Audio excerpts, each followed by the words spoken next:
नमो अरहन्ताणं नमो सिद्धाणं नमो आर्याणं नमो अच्छायणं नमो लोये सबसाहुणं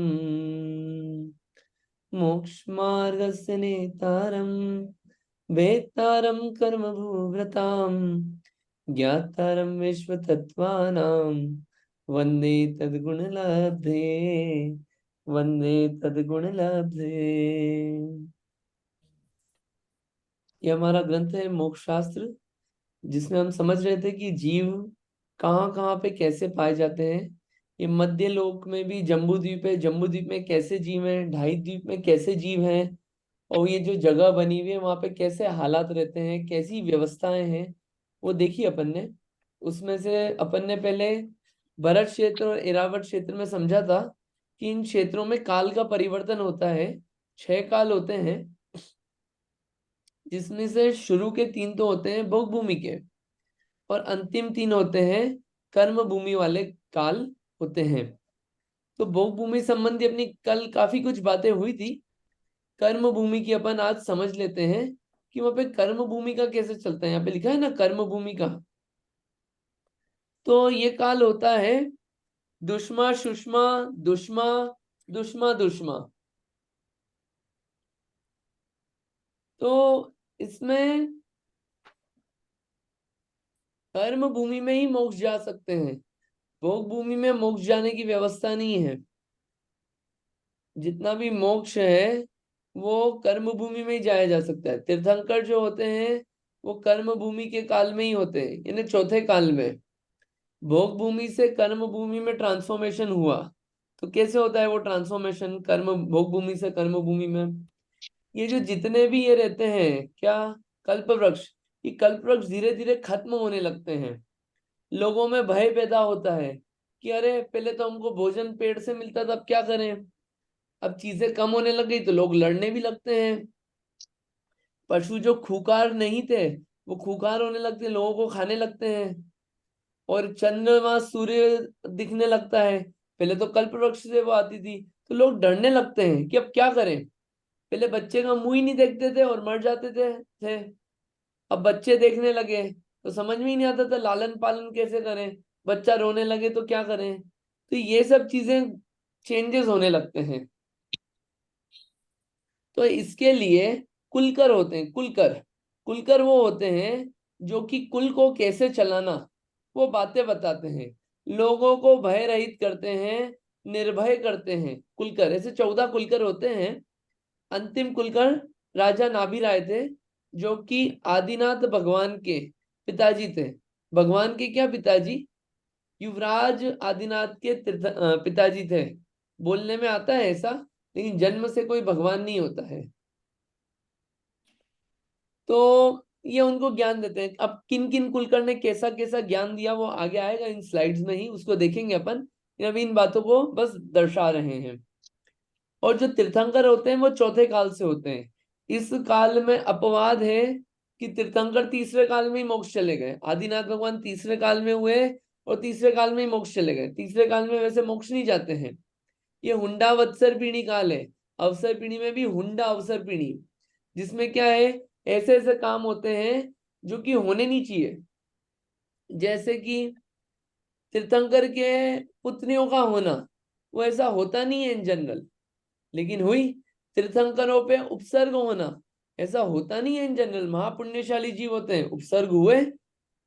ये कुछ काम ऐसे होते हैं जो हुए हैं। तो ये हुंडा वत्सर पीढ़ी के कारण हुआ है।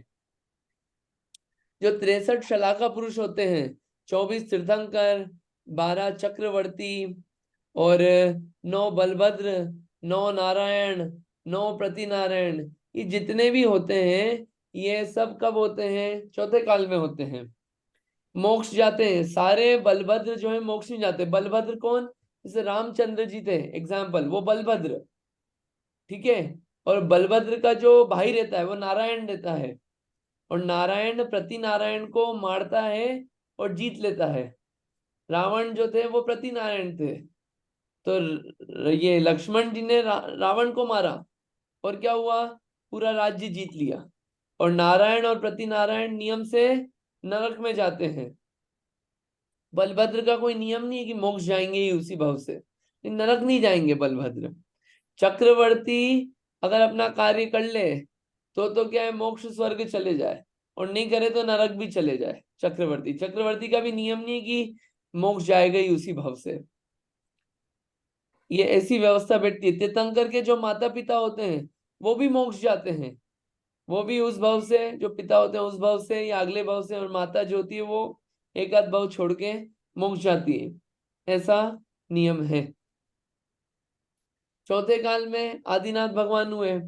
आदिनाथ भगवान ने जीवों को उपदेश दिया क्या कि 6 कार्य करो, असी मसी कृषि वाणिज्य विद्या आदि कार्य करो, जिससे क्या है अपना जीवन चलेगा। लोग घबराने लगे कि क्या करें, अब कल्पवृक्ष चले गए, जहां भोग भोगते थे एकदम से जाने लगे, अब करें क्या, कोई किसी ने समझाया ही नहीं, करें क्या। तो वो जो गड़बड़ियां थी उसको सुधारने में वहां पे उपदेश देने लगे। पहले चौथे काल में जो व्यवस्था थी दंड की, वो ऐसी थी कि 3 शब्द बोलते थे, क्या, हा, मा, धिक। मतलब इतना सा बोला हा, अरे ये क्या करा, उसमें ही लोगों को ऐसा लगता था कि हमने कुछ गड़बड़ कर दी। माँ यानी कि अरे मत करो, ऐसा किसी ने बोल दिया तो ऐसा लगता था अरे हमने कोई बहुत बड़ा गुनाह करा है। और धिक, ऐसा बोलते धिक्कारो, तो लोगों को लगता था बिल्कुल मरने जैसी हालत हो जाती थी। तो इतने 3 शब्द थे, ये दंड की व्यवस्था थी। और अब तो सूली पे भी लटका दो तो भी कोई फर्क नहीं पड़ता। ये क्या है, समय के साथ चीजें ऐसी चेंज होती रहती है। 5वें काल में आए तो 5वें काल में मोक्ष नहीं होता। 5वें काल में मोक्ष नहीं होता। 5वें काल में लेकिन धर्म रहता है, जिन धर्म पाया जाता है, ठीक है, तीर्थंकर नहीं पाए जाते, मोक्ष नहीं होता, लेकिन आचार्य मुनिराज ये सब पाए जाते हैं, और पंचम काल के अंत तक पाए जाएंगे। और छठा काल जो आएगा वो भी कर्म भूमि का है, लेकिन उसमें क्या होगा, अब जैसे आयु क्या है, घटती गई। पहले आयु थी कितनी, कोटि पूर्व की आयु, 84 लाख पूर्व, है ना, चौथे काल में। अब क्या हुआ, घटते घटते 100 साल रह गई। 5वां काल जब आएगा तो आयु मैक्सिमम 20 वर्ष रह जाएगी, कितनी, 20 वर्ष। और जितने भी सोर्सेस ऑफ इलेक्ट्रिसिटी हैं ये सब चले जाएंगे, ये सोर्सेस ऑफ इलेक्ट्रिसिटी सब खत्म हो जाएंगे। आग फायर जो है खत्म हो जाएगी, तो अब लोग क्या करेंगे, पेड़ पत्ती फल फूल खाएंगे, ये खत्म हो जाएंगे। उसके बाद क्या होगा, मछलियां आदि खाएंगे, ये खत्म हो जाएगा। उसके बाद क्या होगा, एक दूसरे को खाने लगेंगे। ऐसे छठा काल चलेगा। छठे काल में धर्म का नाम नहीं रहेगा, कोई मुनिराज नहीं रहेंगे, कोई श्रावक श्राविका नहीं रहेंगे, जिन मंदिर जिन धर्म या आयतन नहीं रहेंगे। वहां पर सिर्फ लड़ाई धड़ाई मार काट यही मची रहेगी। और छोटी छोटी आयु रहेगी, कोई बड़ी आयु भी नहीं रहेगी, हाइट भी कम रहेगी। ऐसी व्यवस्था है। ऐसी व्यवस्था अपने को 6 काल की समझना चाहिए। इनको ग्रंथ से और पढ़ेंगे, अभी तो मैं आपको बता रहा हूँ। फिर छठा काल चला जाएगा, फिर छठा आएगा, फिर 5वां आएगा, फिर चौथा, फिर तीसरा, फिर दूसरा, फिर पहला। ऐसे ये 6 काल की व्यवस्था है। ऐसे 6 काल की व्यवस्था अपने को समझना चाहिए। ठीक है, ये क्लियर हो रहा होगा। तो अगर मैं आपसे पूछूं कि 6 कालों में सबसे अच्छा काल कौन सा है, 6 काल में सबसे अच्छा काल कौन सा है, कौन सा सबसे अच्छा काल है, चतुर्थ काल। चतुर्थ काल। क्यों, ऐसा क्यों? क्योंकि वहीं से मोक्ष जा सकते हैं ना। वहीं से मोक्ष जा सकते हैं, इसलिए चतुर्थ काल अच्छा है। पंचम काल अच्छा नहीं है, पंचम काल निकृष्ट काल है, ऐसा? नहीं, निकृष्ट काल तो नहीं है, लेकिन अच्छा तो चतुर्थ काल है। पंचम काल में तो धर्म कर सकते हैं थोड़ा बहुत। अच्छा, सॉरी, एक, मैंने हैंड रेज किए बिना जवाब दिया, नहीं कोई सॉरी। बात नहीं, इट्स ओके, कोई बात नहीं। एक और क्वेश्चन, अब और कोई जवाब देना, कि जो अपन ने क्षेत्र पढ़े, भरत क्षेत्र, विदेह क्षेत्र, ये सब, इन सारे क्षेत्रों में से सबसे अच्छा क्षेत्र कौन सा, भरत क्षेत्र, एरावत क्षेत्र, विदेह क्षेत्र, कि कौन से क्षेत्र, कौन सा क्षेत्र अच्छा? हाँ जी बोलिए इंदिरा जी। विदेह क्षेत्र। विदेह क्षेत्र क्यों? वहाँ हमेशा चतुर्थकाल होता है और हमेशा तीर्थंकर होते हैं। तो उससे अपने को क्या फायदा? हाँ, हमको धर्म लाभ मिलेगा। अच्छा, ठीक है। और और हाँ, रीटा आंटी जी बताइए, आप भी बताइए। हाँ, मेरा भी यही है कि विदेश क्षेत्र सबसे अच्छा क्षेत्र है तीनों में से। क्योंकि वहाँ पे ज्यादा से ज्यादा तीर्थंकर विरचित होते हैं, तो हमें तीर्थंकरों का बोध भी मिलने का चांस मिलता है, हम उनके संरक्षण में भी जा सकते हैं। भरत क्षेत्र और ऐरावत क्षेत्र में लिमिटेड होता है। ठीक है, बढ़िया, सबके आंसर अच्छे हैं। देखिए क्या है, ये जो 6 काल हैं, 6 काल में से इसकी 2 आंसर अलग अलग अपेक्षाओं से देते हैं। एक अपेक्षा से ठीक है कि चौथा काल अच्छा है, क्योंकि वहां तीर्थंकर मिलते हैं और मोक्ष जाने की व्यवस्था है, बराबर है। लेकिन चौथा काल भी उसी के लिए अच्छा है जो मोक्ष जाने का प्रयत्न करे और तीर्थंकर की वाणी को सुने, तीर्थंकर की वाणी को समझे और उसको अपने हृदय में अंगीकार करे, उसके लिए तो चौथा काल अच्छा। और जो अंगीकार नहीं करे, क्या चौथे काल में चोरी नहीं होती है? क्या चौथे काल में दूसरे कार्य नहीं होते हैं, हिंसा नहीं होती? सब होते ना। तो काल तो उसके लिए अच्छा है जो धर्म में लगे, उसके लिए वो काल अच्छा। जो धर्म में नहीं लगे तो उसके लिए तो तीर्थंकर भी आ जाए तो कुछ नहीं, विरोध करके मारीची जैसा बन जाए। महावीर भगवान का जीव मारीची, दादाजी हैं उपदेश दे रहे हैं और पोते हैं उनको खबर ही नहीं, सुनना ही नहीं। तो काल तो उसके लिए अच्छा है जो अपना काम कर ले, अपना आत्मा का उद्धार कर ले, उसके लिए वो काल अच्छा। ऐसे ही और चौथे काल में तो क्या है, दिव्य ध्वनि जो है वो 24 घंटे नहीं खिलती है। जब सुनना चाहो तब नहीं सुनने को मिलती है। जब तीर्थंकर आपके पास में है तभी सुन सकते हो। ये 5वें काल में तो ये भी व्यवस्था है कि आपके पास वो वाणी जो बोली गई थी वो वाणी लिखी हुई है, लिखी हुई फॉर्म में है, ऑडियो फॉर्म में है। आपको जब पढ़ना हो, जब सुनना हो, आप सुन सकते हो। तीर्थंकर की तो वाणी है, बस ये इतना अंतर है कि लिखे हुए फॉर्म में है, उसको आप पढ़ लो जब आपको पढ़ना हो। तो साक्षात तीर्थंकर नहीं है, लेकिन उनकी बात तो जो आप उनसे सुनने जाते समोशरण में, वही तो बातें लिखी है। जो काम वह तीर्थंकर के समोशरणों में करना था वो काम यहीं पे कर लेंगे अपन, अपने पास अवेलेबल है। तो जिसको काम करना हो उसके लिए पंचम काल भी अच्छा है। धर्म अभी भी है, सम्यक दर्शन अभी भी हुआ जा सकता है, सम्यक ज्ञान भी हो सकता है और सम्यक चारित्र भी हो सकता है, मुनिव्रत भी धारण किए जा सकते हैं। तो काल को दोष देने का यहाँ पे कोई कार्य नहीं होना चाहिए। ठीक है, मोक्ष जा सकते हैं चौथे से, लेकिन पूरी शुरुआत और पूरी प्रिपरेशन अभी भी हो सकती है। और फैसिलिटी कितनी अच्छी है कि अवेलेबल है शास्त्र अपने पास। अपने को वो काम अगर वहां करना था, तीर्थंकर की वाणी सुननी थी, तो अगर अपन इवेल्युएट करें कि अभी 24 घंटे में से कितने घंटे अपन स्वयं पढ़ते हैं, कितना टाइम देते हैं रीडिंग में, कि अगर वो अपने को पता चल जाएगा कि अपन कितना टाइम वहां पे देते हैं। पता चल जाता कि वहां पे भी 80 कृषि वाणिज्य विद्या चलता। यहाँ पे जॉब कर रहे हैं, हो सकता है वहां पे किसी राजा के अंडर कुछ काम करते हैं, अंतर ये पड़ता। अब यहाँ पे टेक जॉब कर रहे हैं, हो सकता है वहां पे नॉन टेक जॉब कर रहे होते हैं, अंतर ये पड़ता। लेकिन कितना समय दे रहे हैं अपन पढ़ने में, शास्त्रों को पढ़ने में, तीर्थंकर की वाणी सुनने में, उससे पता चल जाएगा कि अपने को तीर्थंकरों की कितनी महिमा है, और वाकई में अपने को चौथा काल चाहिए था क्या। तो ये अगर अपने को शास्त्र पढ़ने की आदत नहीं हो तो अपने को वो डाल लेना चाहिए कि शास्त्र पढ़ने से जितना फायदा होता है, पढ़ने से जो फायदा होता है, एक तो ज्ञान पूरा होता है, और ज्ञान होने के साथ साथ क्या है कि अपनी सोच बनती है उसमें, और श्रद्धान अपना बनता है। और एक बार श्रद्धान बन गया ना तो वो काम होने में देर नहीं लगती। ये शास्त्र पढ़ने का फल है, इसमें बातें बहुत अद्भुत है, तीर्थंकरों की वाणी है, अपने को विचार करना चाहिए।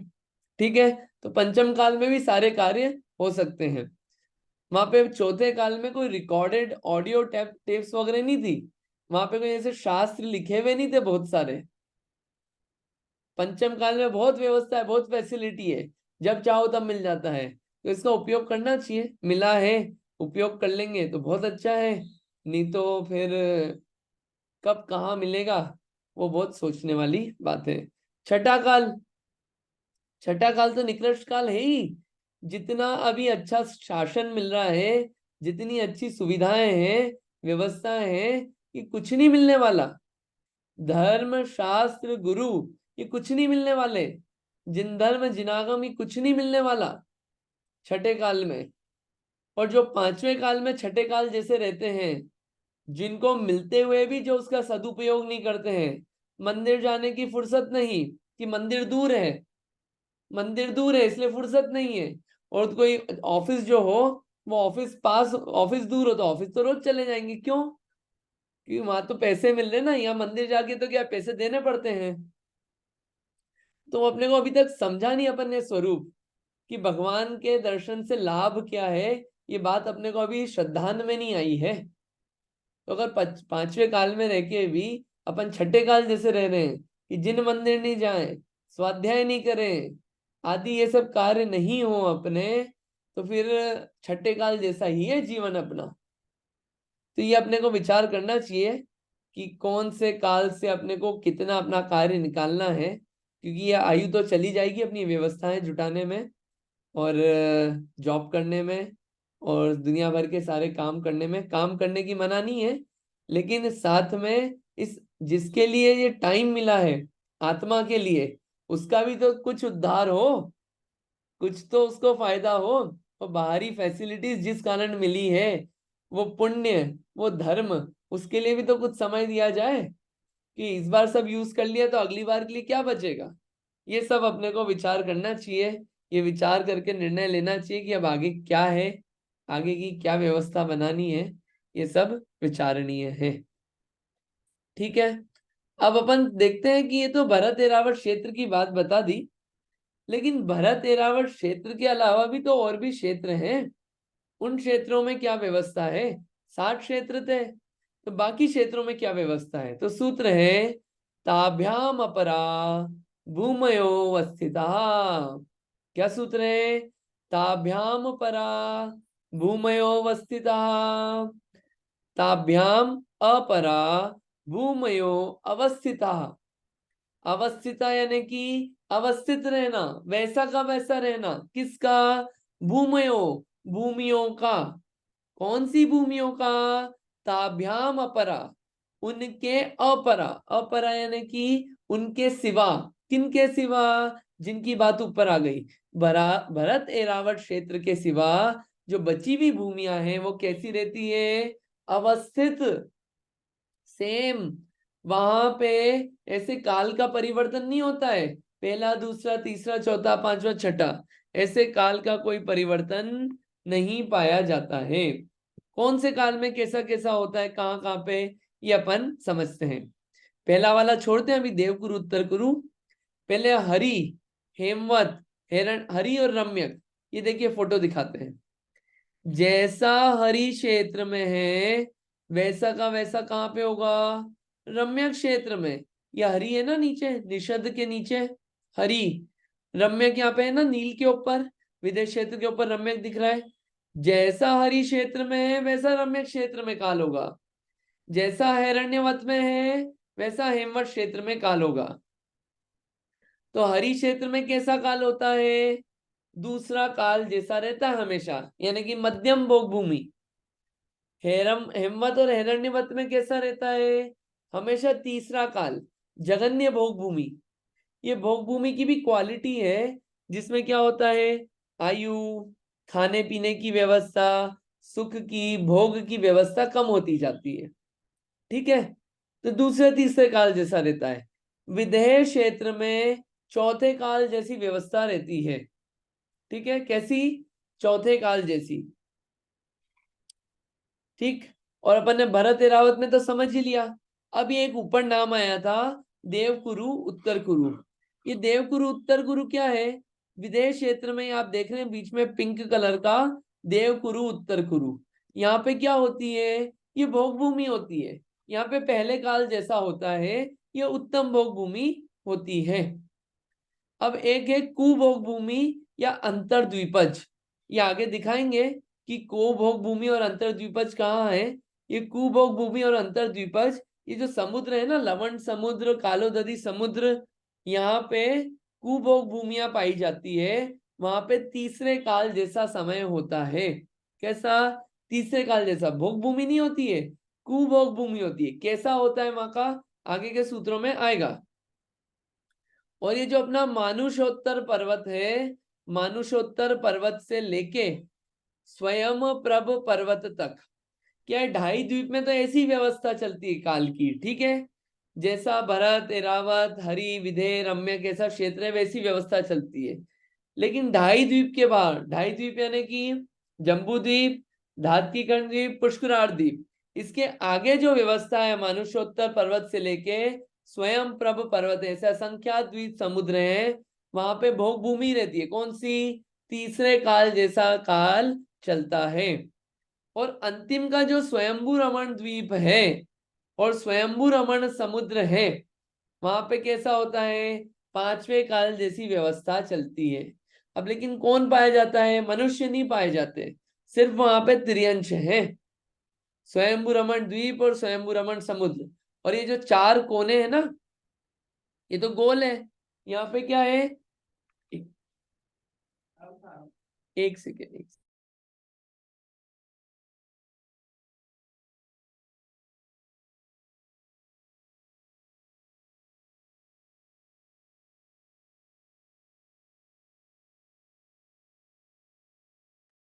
तो यहाँ पे ये जो 4 कोने हैं, ये 4 कोने, ये अपना मध्य लोक था ना, मध्य लोक के 4 कोने हैं। ये जो 4 कोने हैं, इन 4 कोनों में स्वयंभू रमण द्वीप जो अंतिम है, और स्वयंभू रमण समुद्र जो अंतिम समुद्र है, वहां पे क्या है? 5वें काल जैसा चलता है। समझ में आ रहा है आपको? डिफिकल्ट तो नहीं हो रहा है? आई होप क्लियर हो रहा होगा ये। अगर वो क्लियर हो रहा है तो मैं क्वेश्चन पूछ लेता हूँ। धात्की खंड द्वीप में कौन कौन से काल पाए जाते हैं? धात्की खंड द्वीप में कौन कौन से काल पाए जाते हैं? 1 से 6 काल में आपको बताना है। बताइए।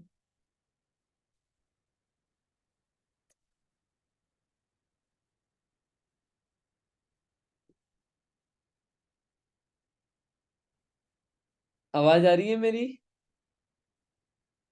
क्वेश्चन समझ में आया?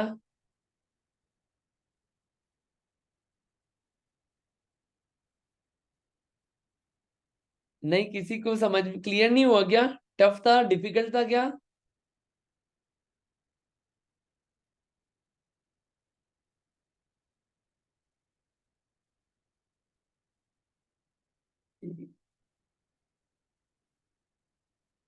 मेरी आवाज आ रही है ना?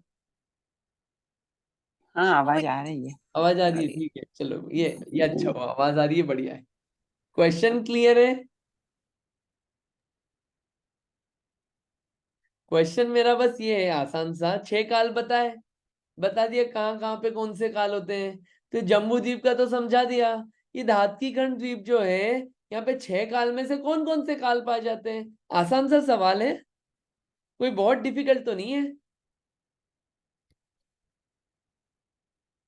हाँ बोलिए उमा आंटी जी।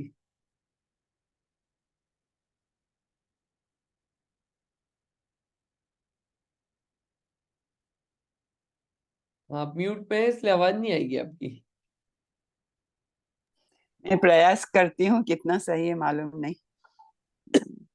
वहां भी जम्बू द्वीप की तरह घाटकी खंड द्वीप में भी भरत क्षेत्र है, एरावत क्षेत्र भी है, तो वहां पे तो षटकाल परिवर्तन होगा। और हम्म। विदेह क्षेत्र है तो वहां पे चतुर्काल होगा। हम्म। और और बाकी के क्षेत्रों में भोग भूमि रहेगी ना, जैसे अभी बताई, हाँ हरि, हिरण्यवत, रम्य, हाँ हाँ, और जी देव जी, उत्तर गुरु में पहली भोग भूमि, वैसी की वैसी हाँ, व्यवस्था वो रहेगी। तो मतलब जम्बू द्वीप की जैसी व्यवस्था यहाँ पे रहेगी। हाँ, जम्बू द्वीप की जैसी व्यवस्था है ना, बिल्कुल। जी। समझ में आ रहा है नीलेश जी? आपको समझ में आया? नीतू जी समझ में आया? नीलिमा जी समझ में आ रहा है? हाँ, समझ में आ गया। मेरा भी वही आंसर था पर मैंने दिया नहीं। आप दे दिया करो, जिस जिसको आता है ना ट्राई कर लिया करो, यहाँ पे कोई गलत सही का कोई कॉन्सेप्ट नहीं है। अटेम्प्ट करना इंपॉर्टेंट है। बढ़िया, चलिए आगे चलते हैं अपन। अब अगर मैं आपसे पूछूं, अपन पढ़े उससे पहले, कि देवगति में कौन सा काल होता है, नरक गति में कौन सा काल होता है, तो आप क्या जवाब देंगे? ये तो मनुष्य का मध्यलोक का अपन ने समझा, देवगति नरक गति में कैसा क्या चलता होगा? हाँ बोलिए शिखा दी, बताइए। देवगति में भोग भूमि तीसरे काल जैसा चलता होगा। तीसरे काल जैसा, जगन्य भूमि जैसा? है, जगन्य का क्या मतलब होता है? देखिए 3 कैटेगरी होती है, उत्तम, मध्यम, जघन्य। उत्तम यानी बेस्ट, मध्यम यानी कि बीच की, मीडियोकर, एवरेज, जघन्य यानी कि हल्की फुल्की। उत्तम, है उत्तम, उत्तम या उत्तम। मध्यम में से हाँ, मध्यम में से आंसर है। आपने तो दोनों ऑप्शन ले लिए, चलो ठीक है, अच्छा अटेम्प्ट है, बढ़िया है। हाँ बताइए नीलिमा जी। पहला से तीसरा काल तक चलता है स्वर्ग में। मतलब बदलता और रहता होगा ऐसा लगता है आपको, ठीक हाँ, है। मतलब क्योंकि 16 स्वर्ग है तो सब जगह अलग अलग कैटेगरी है स्वर्ग की। ऊंचे ऊपर के स्वर्ग थोड़े उत्तम, मतलब अच्छे टाइप के हैं। बीच में मतलब जैसे ये उत्तम, मध्यम, जगन्नाथ आप बता रहे हो ना, तो उस हिसाब से मैं ऐसे गैस कर रही हूँ। मतलब पहला से तीसरा काल तक चलता होगा स्वर्ग में। ठीक है। और नरक गति में तो छठवाई चलता होगा। छठवा, हाँ छठवाई कह सकते हैं। छठवाई चलता होगा, ओके। हाँ। चलिए बढ़िया, अच्छा अटेम्प्ट है, देख लेते हैं अपन।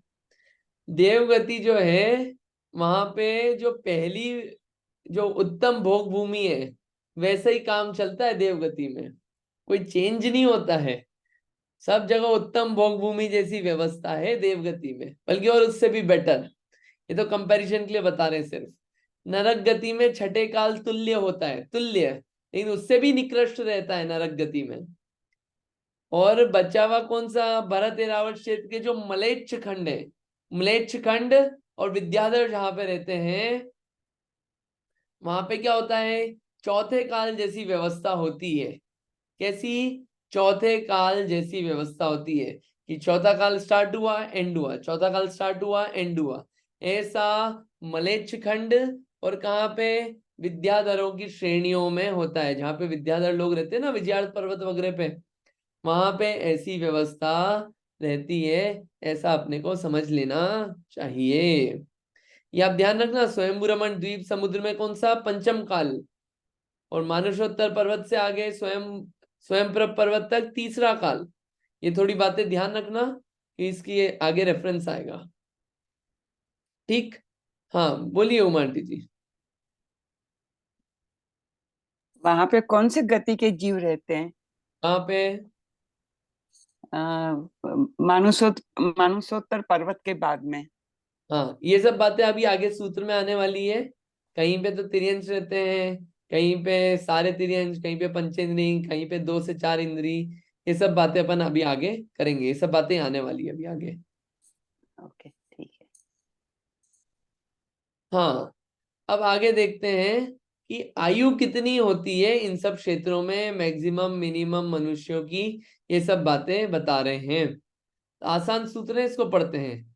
एक द्वि त्रि पल्योपम स्थितयो हेमवतक हरिवर्षक देव कुर्वकः। एक द्वि त्रि पल्योपम स्थितयो हेमवतक हरिवर्षक देव कुर्वकः। किस किस की? हेमवत की बता रहे हैं, हरि की बता रहे हैं, और किसकी बता रहे हैं? देवकुरु की बता रहे हैं। फोटो में देख लेते हैं, हेमवत, हरि और ये सब कहाँ है, ताकि पिक्चर बन जाएगी। ये हेमवत, भरत के बाद क्या है, हेमवत, हरि, हरि के बाद देवकुरु, ये 3 बता दिए। फिर बाद में बोल देंगे जैसा यहाँ पे आयु वैसी आगे हो जाएगी। कहाँ कहाँ पे? उत्तर कुरु, रम्यक और हिरण्यवत, वहां पे वैसा ही समझ लेना, ऐसा बता देंगे आयु। तो हेमवत, हरिवर्ष और देवगुरु के मनुष्यों की स्थिति कितनी है, क्रम से बता दी। 1 पल्य, द्विपल्य, 2 पल्य, त्रिपल्य, 3 पल्य, है ना। इतना प्रमाण है आयु का। ये पल्य जो है बहुत बड़ा होता है, फिर वो मैथ्स की बात आती है, वो अभी अपन नहीं कर रहे, लेकिन इसको ऐसा जान लेना चाहिए कि हेमवत में 1 पल्य, आगे इस क्षेत्र में बढ़े 2 पल्य, फिर विदेश क्षेत्र में जो देवकुरु है वहां पे मैक्सिमम आयु कितनी, 3 पल्य होती है। विदेश क्षेत्र में आयु कितनी होती है, 1 कोटि पूर्व की आयु होती है। ठीक है। तथोत्तरा, तथोत्तरा यानी कि दक्षिण के समान उत्तर में स्थिति है। यानी कि जैसा यहाँ पे बताया ना दक्षिण में इन क्षेत्रों में, वैसे ही उत्तर में समझ लेना। उत्तर कुरु, रम्यक और हिरण्यवत, यहाँ पे समझ लेना कि उत्तर कुरु में 3 पल्य, फिर कौन कौन सा आता है, रम्यक, क्या है ना रम्यक और हिरण्यवत। तो रम्यक में कितनी है, रम्यक में हरिवर्ष जितनी 2 पल्य। ठीक है। और अंतिम जो बचा उसमें कितनी है, 1 पल्य की आयु है। अब विदेश क्षेत्र में कितनी है आयु, तो विदेश क्षेत्र की बताते हैं। ये आयु बता रहे मनुष्यों की मैक्सिमम कितनी हो सकती है। विदेहेषु संख्ये कालः, विदेश क्षेत्र में कितनी आयु होती है, संख्यात वर्ष की आयु वाले मनुष्य हैं। देखिए जो अपन ने अभी पढ़ा ना भरत क्षेत्र ऐरावत क्षेत्र में जो अलग अलग काल पढ़े, इसमें अपन ने आयु देखा कि चेंज होती रहती है काफी। कि पहली भोग भूमि में होती है 3 पल्ले की आयु, दूसरी भोग भूमि में 2 पल्ले की, पहली भोग भूमि में 1 पल्ले की। ठीक है। फिर चौथे काल से आयु जो है वो कितनी, कोटि पूर्व की रहने लग गई। फिर घटते घटते महावीर भगवान की 72 वर्ष की, पार्श्वनाथ भगवान की 100 वर्ष की, फिर उसके पहले जो भगवान हुए उनकी कुछ और कम सालों में रहने लगी। फिर अभी अपन जाए 70-80 एवरेज पकड़ के चलते हैं अपन, बराबर। फिर छठा काल आएगा तो 20 वर्ष आयु रह जाएगी। तो यहाँ पे इतने चेंजेस दिख रहे हैं। मतलब मैक्सिमम आयु कितनी हो पाती है किस किस समय में। अब ये विदेश क्षेत्र है, यहाँ पे संख्यात वर्ष की होती है। संख्यात वर्ष, असंख्यात वर्ष और अनंत। संख्यात जो होता है एक, असंख्यात होता है और एक अनंत। अनंत जो यूनिट है वो केवल ज्ञान का विषय है, असंख्यात जो है वो अवधि ज्ञान का विषय है, और संख्यात जो है वो मति ज्ञान द्वारा समझा जा सकता है। ऐसा इसको समझना। ठीक है, ठीक है, इतना क्लियर है। ये आयु बताइए और कुछ नहीं बताया है। फिर ये तो आपने काय का बताया, जम्बू द्वीप का। हमको बताइए कि ये मेजरमेंट धातकी खंड और पुष्करार द्वीप का कितना है। कि पहले अपन ने बताया, अपन ने बात कर ली कि कितना होता है, इन होता कितना है सूत्र में देख लेते हैं। द्विर्धात की खंडे, क्या बोले, द्विर्धात की खंडे, कि धात की खंड में क्षेत्र तथा पर्वत आदि जम्बू द्वीप से दूने दूने हैं। अगर जम्बू द्वीप है 1 लाख योजन विस्तार, तो धात की खंड कितना हो गया, उससे डबल, ऐसे डबल डबल होता जाएगा। ठीक है। पर्वत भी उससे डबल होते जाएंगे, सरोवर भी उससे डबल होते जाएंगे। उनका मेजरमेंट जो है वो डबल डबल होता जाता है जैसे जैसे अपन आगे के द्वीप में जाते हैं। तो फिर पुष्करार्ध का कितना है, पुष्करार्ध, पुष्करार्धे च, पुष्करार्ध में उतने ही क्षेत्र और पर्वत हैं। पुष्करार्ध में भी क्या है, वैसी ही व्यवस्था है। तो क्वेश्चन आता है ये मनुष्य लोग कहाँ तक पाए जाते हैं। अब आपकी क्वेश्चन का आंसर हो जाएंगे कि कौन कौन से जीव कहाँ कहाँ तक पाए जाते हैं। मनुष्य कहाँ तक पाए जाते हैं, तिर्यंश कहाँ तक पाए जाते हैं, 1 इंद्री, 2 इंद्री, 3 इंद्री, 4 इंद्री कहाँ कहाँ पाए जाते हैं, ये सूत्रों में आएगा। प्रांग मानुषोत्तरान मनुष्याः, क्या है सूत्र, प्रांग मानुषोत्तरान मनुष्याः, यानी कि प्रांग यानी कि पहले तक, मानुषोत्तरा, मानुषोत्तरा यानी कि जो मानुषोत्तर पर्वत है उसके पहले तक क्या पाए जाते हैं, मनुष्य। मनुष्य जो है वो मानुषोत्तर पर्वत से पहले पाए जाते हैं। यानी कि 2.5 द्वीप से बाहर मनुष्य नहीं पाए जाते। मनुष्य सिर्फ 2.5 द्वीप के अंदर अंदर पाए जाते हैं। 2.5 द्वीप के बाहर कौन है, तिर्यंश है या फिर देवगति के देव हैं, और कोई नहीं है। भवनवासी व्यंतर जो होते हैं ना उनके भवन बने हुए हैं। मनुष्य तो सिर्फ 2.5 द्वीप में, 2.5 द्वीप के बाहर मनुष्यों को देव भी नहीं ले जा सकते, कोई नहीं ले जा सकता। वो पर्वत आ जाता है, पर्वत को पार नहीं किया जा सकता, मानुषोत्तर पर्वत को। ठीक है, क्लियर है ये इतना? तो अगर अपन देखें समरी में, अगर मैं आपसे पूछूं, अब पूछूं क्या, दिखाई देता हूँ, ये तो पढ़ा हुआ ही है। मेरू टोटल कितने हैं? 5। जम्बू द्वीप में 1, धातकी खंड में 2, पुष्करार्ध में 2। बोलिए शिखा दी।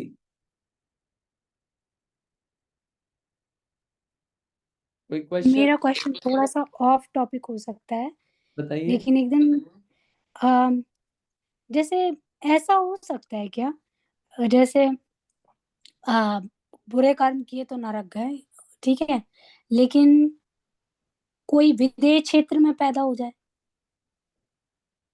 मतलब कैसे कब पैदा हो जाए? जैसे मान लो हम मरे और हम जो अगला कुछ ना कुछ तो होएगा ना हमारा, हम्म। राइट, हम्म। कोई ना कोई तो भाव मिलेगा, राइट, तो हम्म। हमारा जन्म विदेश क्षेत्र में हो सकता है, मतलब हमारा किसी का भी, कोई हाँ भी। हाँ हाँ। तो एक चीज ये है कि एक तो अगर सम्यक दर्श, पहले तो जो विदेश क्षेत्र में अगर जाने की वांछा हो, तो मतलब अगर अपनी वांछा ये है, मतलब एक कमेंट नहीं है आपके क्वेश्चन पे, मैं बात बता रहा हूँ कि अगर विदेश क्षेत्र में जाने की वांछा हो इस जगह के बाद, तो मतलब आपकी वांछा ये है कि हमको सम्यक दर्शन नहीं होना चाहिए, क्योंकि सम्यक दृष्टि जीव जो है वो विदेश क्षेत्र में उत्पन्न नहीं हो सकता। इस भरत अच्छा। क्षेत्र में अगर सम्यक दर्शन हो गया, तो सम्यक दृष्टि मर के कहाँ जाता है? स्वर्ग में जाता है नियम से। कारण आएंगे एक एक आयु बंधने के। सम्यक दर्शन के साथ जीव कहाँ कहाँ जा सकता है? विदेश क्षेत्र में नहीं जा सकता। तो और विदेश क्षेत्र जाने की इच्छा है, यानी सम्यक हाँ। दर्शन प्राप्त करने की इच्छा नहीं है। और विदेश क्षेत्र क्यों जाना है? सिमंदर भगवान मिलेंगे, कल्याण करेंगे, सम्यक दर्शन करेंगे। तो जो काम वहां करना है वो काम अपन यही कर ले। एक बात। दूसरी बात कि क्या यहाँ से विदेश क्षेत्र जा सकते हैं? तो एक तो ये बात हो गई, सम्यक दर्शन के साथ नहीं जा सकते। लेकिन किस कारण से विदेश क्षेत्र में जन्म हो सकता है, ये मुझे अभी ख्याल नहीं है। अपन शास्त्र पढ़ेंगे जब, शास्त्र में जो मैं अभी बातें अभी सूत्र पढ़ रहा हूँ ना, शास्त्र में से और डिटेल में देखेंगे, उसमें कहीं विशेष वर्णन आया तो अपन उसमें से देख लेंगे, नहीं तो इसको ढूंढेंगे फिर। ठीक है, ओके, इतना बहुत है मेरे बढ़िया, पास ओके, अपना। हम्म। ठीक है, ठीक भरत क्षेत्र टोटल कितने हैं? टोटल 5 हैं। क्यों? 2 धातकी खंड द्वीप में, 2 पुष्करार्ध में, 1 जम्बू द्वीप में। एरावत क्षेत्र 5, विदेश क्षेत्र 5। भोग भूमियां कितनी है? उत्तम भोग भूमि, उत्तम भोग भूमि कितनी है? 10 हो गई, क्योंकि जम्बू द्वीप में 2 है। ये है ना, जम्बू द्वीप में 2 अभी दिखाई ना, जम्बू द्वीप में 2 ये रही। ये देव कुरु उत्तर कुरु पहले काल जैसा चलता है ना, वहां पे 2 हो गई। धातकी खंड में कितनी हो गई? 4 हो गई। क्यों? पूर्व और पश्चिम धातकी खंड। पुष्करार्ध में 2, पूर्व और पश्चिम, 10 हो गई। मध्यम भोग भूमि 10, जगन्य भोग भूमि 10। ऐसे इन रचनाओं को अपने को समझना चाहिए। ये क्लियर है? नंबर कैसे इतने नंबर हुए? ये नंबर अगर क्लियर नहीं हो तो आप पूछ लेना मेरे से कि कैसे आए ये नंबर। ठीक है, चलिए। अगर अब आप मनुष्य की बात कर रहे हो कि 2.5 द्वीप के अंदर मनुष्य ही पाए जाते हैं, तो मनुष्य किस किस टाइप के होते हैं? तो सूत्र है आर्या म्लेच्छाश्च। आर्या म्लेच्छाश्च, यानी कि मनुष्य 2 प्रकार के हैं। एक होते हैं आर्य और एक होते हैं म्लेच्छ। जो आर्य खंड में पाए जाएं वो आर्य, और जो म्लेच्छ खंड में जन्म हो वो म्लेच्छ। ये देखिए, ये भरत क्षेत्र है ना, भरत क्षेत्र में बीच वाला कौन सा है? आर्य खंड। और बचे हुए 5 टुकड़े कौन से हैं? म्लेच्छ खंड के। ऐसे ही विदेश क्षेत्र में समझना, आर्य खंड और म्लेच्छ खंड। आर्य भी जो होते हैं वो 2 प्रकार के होते हैं। एक होते हैं रिद्धि प्राप्त और एक होते हैं रिद्धि अप्राप्त। जिनको रिद्धि प्राप्त हो वो रिद्धि प्राप्त आर्य, जिनको रिद्धियां प्राप्त नहीं हो वो रिद्धि अप्राप्त आर्य। ठीक है। म्लेच्छ भी 2 जगह के हैं। एक है म्लेच्छ खंड के, जहाँ पे कर्म भूमि है, चौथे काल जैसा चलता है। और एक है अंतर्द्वीपज। अंतर्द्वीपज, अब ये जो समुद्र है, लवण समुद्र और कालोदधी समुद्र, वहां पे अंतर्द्वीपज है। द्वीप के अंदर, वहां पे मतलब समुद्र के अंदर द्वीप है, और वहीं पे वो जीव पाए जाते हैं। कौन से? म्लेच्छ मनुष्य। वो कुभोग भूमि के होते हैं। और कुभोग भूमिया वहां पे कितनी है? 96 है। कितनी? 96, 96। ठीक है, आएगा इसका वर्णन।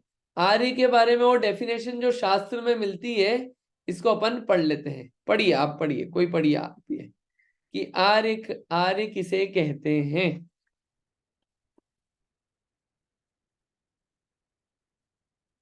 हाँ, पढ़िए। नीलिमा जी पढ़िए। आर्य, जिसमें धर्म की प्रवृत्ति हो, जिनके उच्च गोत्र का उदय है, गुण और गुणवानों से जो सेवित है, पुण्य क्षेत्र में जन्म लेने वाले आर्य कहलाते हैं। बढ़िया। आर्य इन जनरल कहते हैं जो आर्य खंड में उत्पन्न हुए हों। और चूंकि आर्य खंड में ही धर्म की प्रवृत्ति होती है, इसलिए जिनमें धर्म की प्रवृत्ति हो वो आर्य, जिनमें धर्म की प्रवृत्ति नहीं हो, जिनके जीवन में धर्म नहीं हो, वो आर्य होके भी म्लेच्छ हैं। जिनके उच्च गोत्र का उदय है, कि उच्च गोत्र में ही उच्च कार्य किए जाते हैं, वो आर्य। जो गुण और गुणवानों से सेवित हो, जिनके गुणों, जिनकी आत्मा में गुण हो और गुणी जनों से जो सेवित हो, वो आर्य। और जो पुण्य क्षेत्र में जन्म लेते हैं, जहाँ पे पुण्य के कार्य किए जाते हैं, ऐसे क्षेत्र में जो जन्म लेते हैं, रहते हैं, वो आर्य। जहाँ पे पाप के कार्य होते हो, पाप क्षेत्रों में जन्म लिया हो, वो सब क्या है? म्लेच्छ। ऐसा एक युक्ति से अर्थ यहाँ पे एक और निकलता है। क्या है म्लेच्छ का भी? जिनके धर्म क्रिया नहीं हो।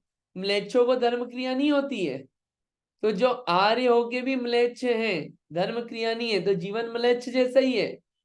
नीच गोत्र का उदय हो, जिनका आचार खान पान आदि असभ्य हो, अभक्ष सेवन हो, मांस मधु मदिरा का सेवन हो, ये सब क्या है? आर्य होके भी म्लेच्छ जैसा जीवन है।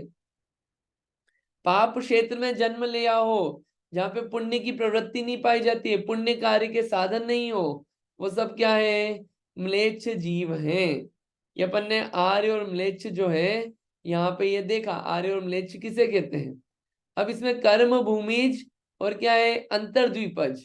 ये अंतर्द्वीप कहाँ है, कैसा है, ये अपन थोड़ा सा देख लेते हैं। क्या है कि आपको पहले समुद्र का नाम पता है। कौन सा है पहला समुद्र? लवण समुद्र। उसके बाद कौन सा है? कालोदधी समुद्र। ये जो समुद्र है, इनमें कितने?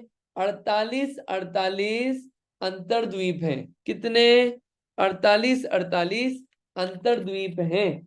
समुद्रों के अंदर ये द्वीप पाए जाते हैं। ठीक है, ये दिख रहे हैं ना आपको, ये छोटे ब्लैक रेड ये स्पॉट्स। ये देखिए जम्बू द्वीप है, फिर ये समुद्र है, तो यहाँ पे रेड ब्लैक ये सब स्पॉट्स दिख रहे हैं आपको। ये सब क्या है?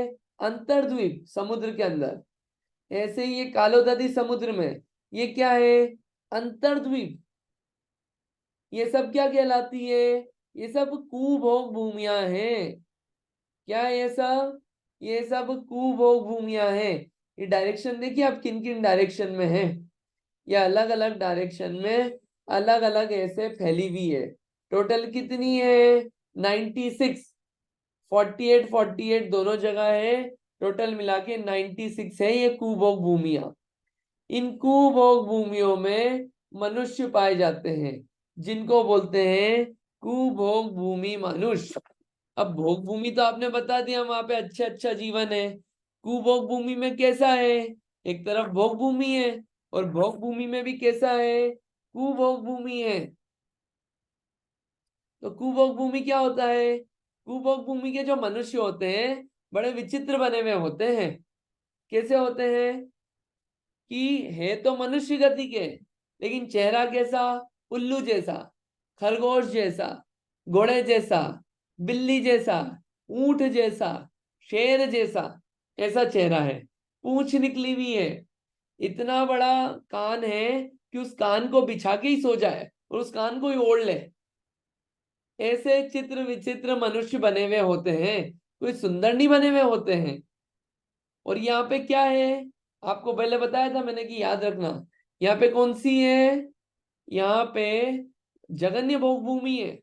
आयु कितनी होती है, एक पल्य, ठीक है। सिंह होते हैं मनुष्यों के, ठीक है। ऐसी ऐसी विचित्र विचित्र बने हुए होते हैं। मुंह कैसे होते हैं, दर्पण जैसे। कहाँ पे रहते हैं वहां पे, वो गुफाओं और पेड़ों में।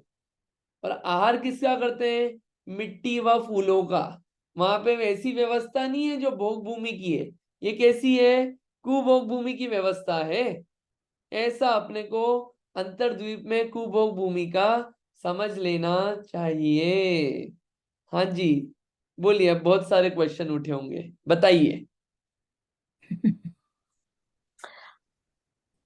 मैं ये पूछ रही थी कि कषायों की मंदता तो रहती है कुभोग के मनुष्य में। अरे थी ना कषायों की मंदता। मतलब लड़ते झगड़ते नहीं है आपस में वो लोग, नहीं राइट? नहीं नहीं नहीं, मनुष्य है, चेहरा वैसा मिल गया, फेस वैसा बन गया, लड़ते झगड़ते नहीं है। आप वो वैसा इमेजिन मत करना कि नरक जैसे रहते होंगे। है मनुष्य और भोग भूमि है। इन भोग भूमि कैसी है, कुभोग भूमि, कि मिला तो भोग भोगने के लिए, लेकिन कैसा, कु, सब उल्टा उल्टा, अतरंगी, लड़ना झगड़ना नहीं है यहाँ पे।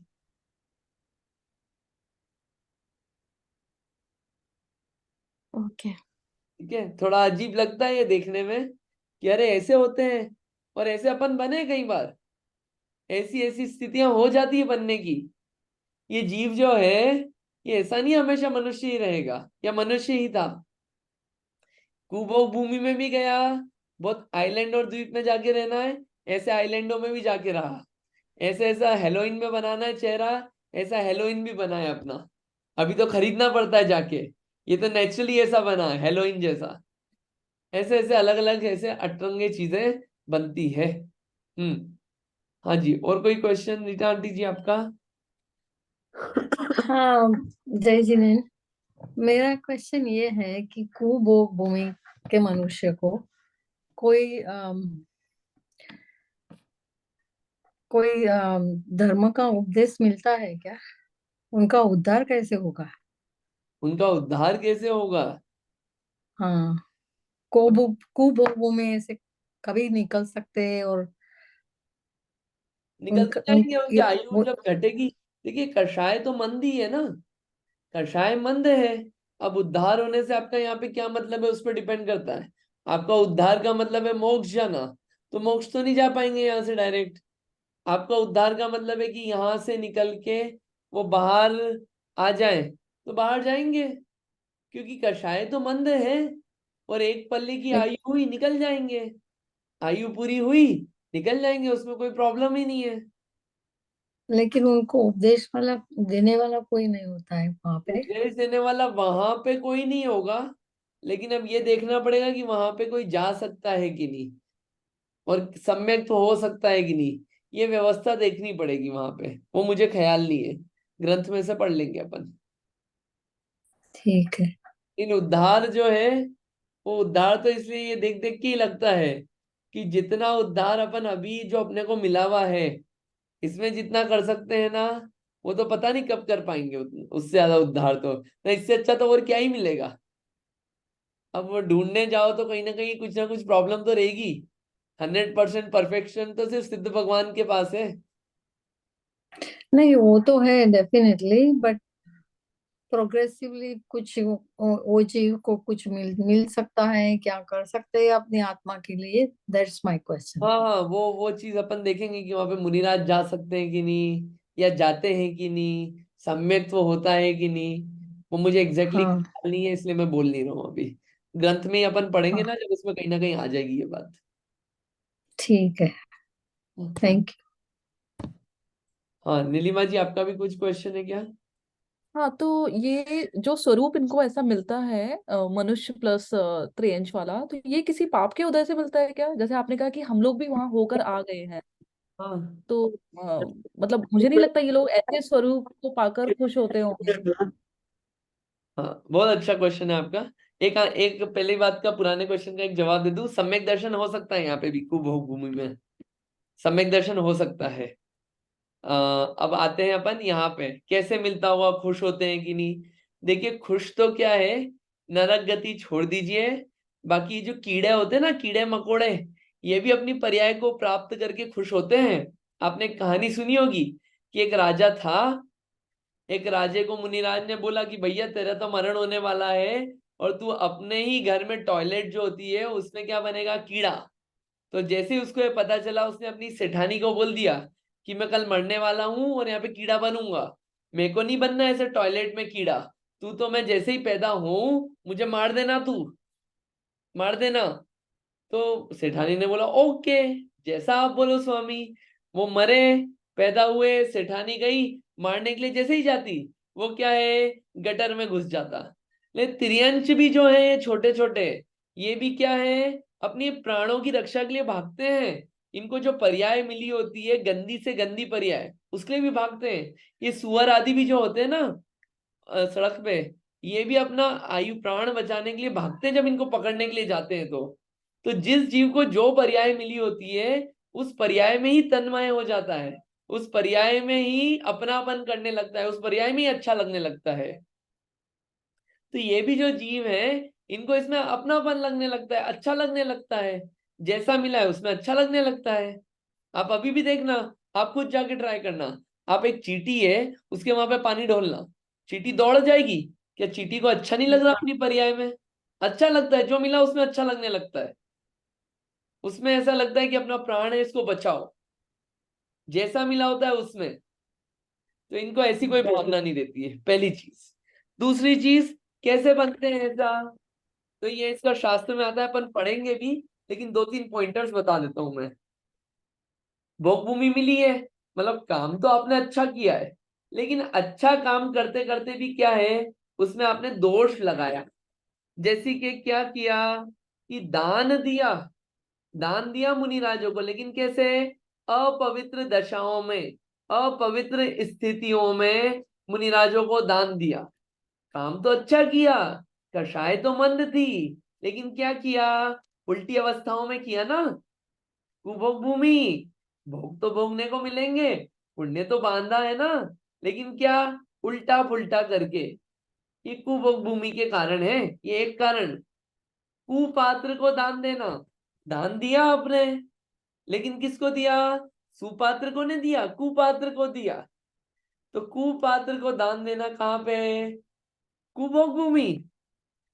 मुनिवेश धारण किया, लेकिन मुनिवेश धारण करके बहुत आचरण भी किया, लेकिन क्या है, उसमें भी कुछ विरुद्धता ला दी आपने। तो वो क्या है, पुण्य तो बांधा था, क्या हुआ, एकदम नरक नहीं पहुंचाया, कुभोग भूमि।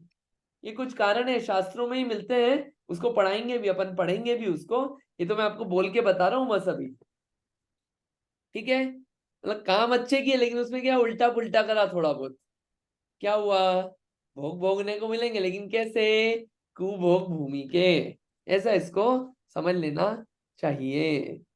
ठीक है। एक एक हाँ, पल बताइएगा, अंदाज से बताइएगा कितना हुआ। वो आप जब मैथ पढ़ाएंगे तब ठीक है, बट अभी एक समझने के लिए, एक पल मतलब कितना, एक अंदाज से रफ फिगर, रफ फिगर, क्या हुआ? तो हम इमेजिन कर सके, एटलीस्ट उतना हम इमेजिन कर थोड़ा सके। इमेजिन करवा देते हैं। चम्मच जूते उते रख के। एक मिनट। पल्ले जो है, पल्ले होता सागर से छोटा है। अब आप अगर किस यूनिट को बड़ा मानते हैं, लाख वर्ष, लाख वर्ष जो है वो छोटे हैं। करोड़ वर्ष, आपको रुपए से बताते थे कि रुपए से थोड़ी फीलिंग जनरेट होती है, फिर उसको ईयर्स में कन्वर्ट कर देंगे। 1 करोड़ रुपए कोई वैल्यू नहीं है, 50 करोड़ रुपए कोई वैल्यू नहीं है, 500 करोड़ कोई वैल्यू नहीं है, 5,000 करोड़ वैल्यू नहीं है, 5,000 करोड़,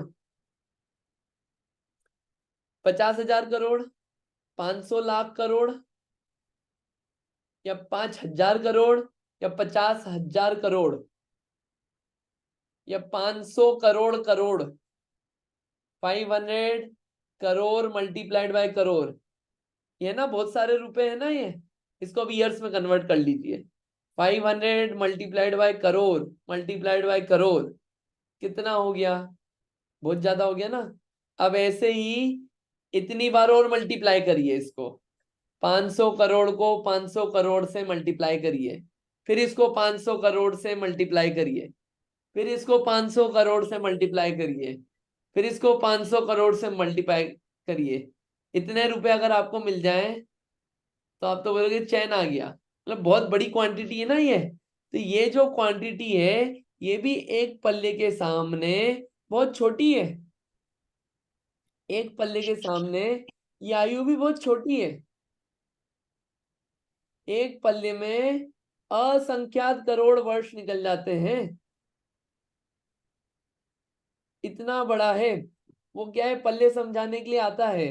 वो जो मेंढे के अपन ने वो बड़े थे ना बाल, बाल निकालो तो जो निकला उसमें पहला जो बना वो पल्ले बना, फिर उद्धार पल्ले बना, अद्धा पल्ले बना, ऐसे उसको समझा जाता है। लेकिन इसको क्या करेंगे, अब इस मैथ्स को अपन अगले वीक ही ले लेंगे, ताकि क्या वो क्लियर हो जाएगी। जब देवों की भी आयु आएगी और इधर भी जितनी आयु और मेजरमेंट पढ़ा अपन ने, तो उसकी फील जनरेट होने लग जाएगी, तो उसको और ऐसे। तो अच्छा मौसम हो रहा है। ठीक है, या आई होप थोड़ा क्लियर हुआ होगा, थोड़ा फील आया होगा। बट फील तो और दिलाने के लिए मैथ्स देखेंगे, ज्यादा अच्छा रहेगा। हाँ हाँ। ठीक जय जैन, है, ये हाँ जी, कुपात्र कौन होते हैं? हाँ जी। कुपात्र कौन होते हैं, ये तत्वार सूत्र के आगे अध्याय आएंगे जिसमें दान का अच्छा। स्वरूप समझेंगे। लेकिन अभी बता देते हैं, दान देने में किसको दान दे रहे हैं वो भी इम्पोर्टेंट है। जैसे कि धरती हाँ। होती है, भूमि में अगर आप बीज लगाओगे, तो अगर बंजर भूमि में बीज लगाओगे तो वो फल नहीं देगा अच्छा, है ना। वैसे हम्म। ही भूमि हाँ। अच्छी होना चाहिए, वैसे ही अगर अपन दान किसको दे रहे हैं उस हिसाब से फल मिलता है।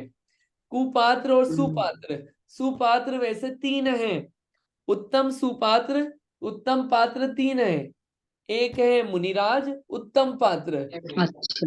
मध्यम हाँ। पात्र है व्रती श्रावक, आरिका माता अच्छा। की शुल्लक एलक और प्रतिमाधारी श्रावक, और जघन्य है हम्म। सम्यक दृष्टि श्रावक। सम्यक दृष्टि वो हम्म। जिनको देव धर्म गुरु पे आस्था है, श्रद्धान है, सच्चे देवशास्त्र गुरु पे, वो सम्यक दृष्टि। ये जगन्य पात्र, इन सबको छोड़ के जिन जिन को दिया जाता है वो सब कुपात्र हैं। दया के श्रेणी में आता है, करुणा की श्रेणी में आता है। वो धर्म नहीं है, वो तो करुणा है, वो दान नहीं है, वो कुपात्र को दी गई वस्तुएं हैं। ऐसा इसको समझ लेना चाहिए। ठीक है। अच्छा, तो फिर उन लोगों को दान तो देते ही हैं पंडित जी। हाँ देते हैं, ठीक है। ये नहीं बोलना कि देना आप बंद कर दें, देना आप अच्छा। बंद कर दें, चीजें किसी की मदद नहीं करें, ये नहीं बोल रहे हैं। ये तो ये बता रहे हैं कि सुपात्र कौन है, सुपात्र को अपन देते हैं कि नहीं देते हैं, सुपात्रों को हाँ। किसका दान दे रहे हैं अपन, हाँ। और किस जगह पे दान दे रहे हैं, और जो अपन दान दे रहे हैं तो किस चीज का क्या फल मिलने वाला है, ये अपन समझ लें, ये अपन निर्णय ले लें। हाँ अब देते बिल्कुल। हैं वो अपन अलग चीज कर रहे हैं, जो अपन कर रहे हैं करने में तो बहुत सारी अपन ऐसी चीजें कर रहे हैं जो नहीं करना चाहिए। तो इसका हाँ। निर्णय अपने को लेना पड़ेगा कि अपन कितना सुपात्र को दे रहे हैं, कितना कुपात्र को दे रहे हैं, ये अपने को समझना पड़ेगा। अब दान की जब हाँ, बात तो तो और देखेंगे। सुपात्र का थोड़ा पुण्य मतलब अच्छा मिल जाता है। हाँ मतलब उसमें भी, दान में भी और विशेषता होती है कि किसको दिया, क्या दिया, अलग अलग पैरामीटर्स होते हैं दान के भी, उसको अपने को समझना चाहिए। ठीक। जय। हाँ। ठीक। ओके। हाँ। अभी जो कुलकर बताए थे ना, जो कि कुल को चलाते हैं, उसका वर्णन अपन आज नहीं देख रहे हैं, अपन आगे देखेंगे। कुलकर जो हुए 14 कुलकर, ये देखिए अंत में कौन है, नाभिराय कुलकर। तो इन कुलकरों ने सिखाया कि भोग भूमि से कर्म भूमि की तरफ ट्रांजिशन कैसे करें, जो प्रॉब्लम्स आई उनका सॉल्यूशन कैसे करें। इन कुलकरों ने बताया तो ये कुलकरों के बारे में अपन बाद में पढ़ेंगे अगली बार।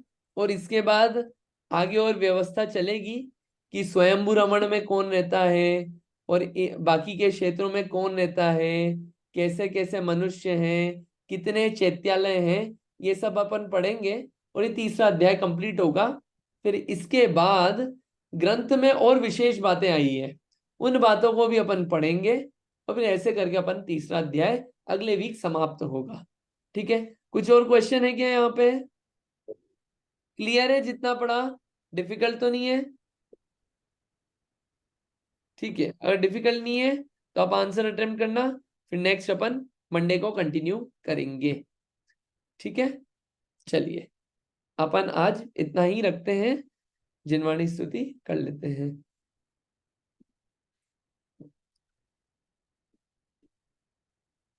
जावाणी के ज्ञान से सूझे लो कालो, सोवाणी मस्तक नमो सदा देत हूँ ढो।